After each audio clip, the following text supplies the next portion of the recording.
little history lesson, because that's such a wonderful part of music. In fact, bluegrass has roots actually in Old English, Scottish ballad traditions, out of which that last song we did, The Cuckoo Bird, is right out of that bag. It was recorded in 1927 by a man named Clarence Ashley. And when I was 15 years old, I came under the influence of a wonderful guy named Ralph Rinsler, who was a neighbor of mine in Passaic, New Jersey. And he had rediscovered Clarence Ashley and gone down to Shoones, Tennessee, to record him.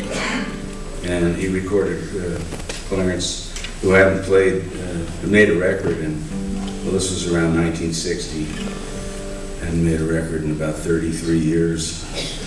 And some of his neighbors helped him out on that record, which is still available on Smithsonian Folkways under the title Old Time Music at Clarence Ashley's. And one of those neighbors who made his recording debut on that project was our fellow Doc Watson. And I was a 15-year-old kid sitting in Ralph Rinsler's kitchen when he came back with these tapes, and he was very excited about having rediscovered Clarence Ashley. And I kept saying, "Who's that guitar player?" In any case, it wasn't me. Bluegrass kind of arose out of a lot of influences, and back in the late 20s, 1927, 28, when country music started being commercially recorded, mostly by a guy named Ralph Peer, who convinced RCA Records to record this indigenous folk music.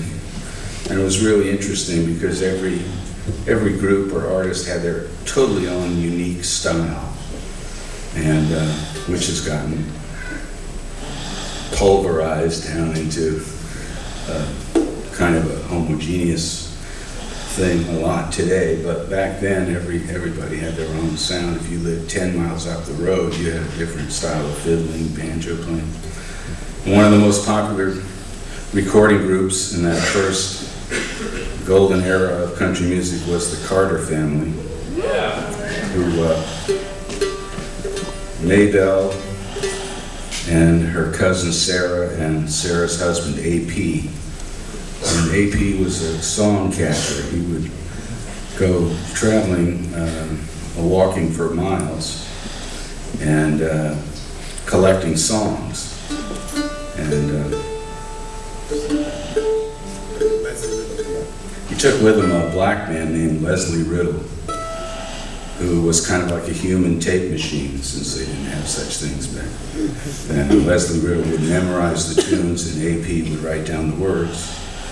And then he'd work out arrangements of these songs with Maybelle Carter, who kind of invented country guitar, and Sarah played the auto harp, and AP pretty much sang bass. And they recorded about 600 sides in the late 20s and early 30s.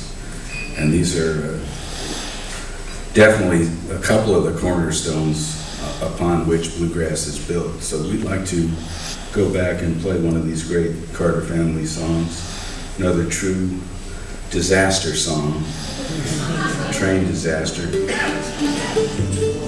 called Engine 143. Jim's got he's got the guitar just like Mother Maybelle played. This belongs to my wife Tracy.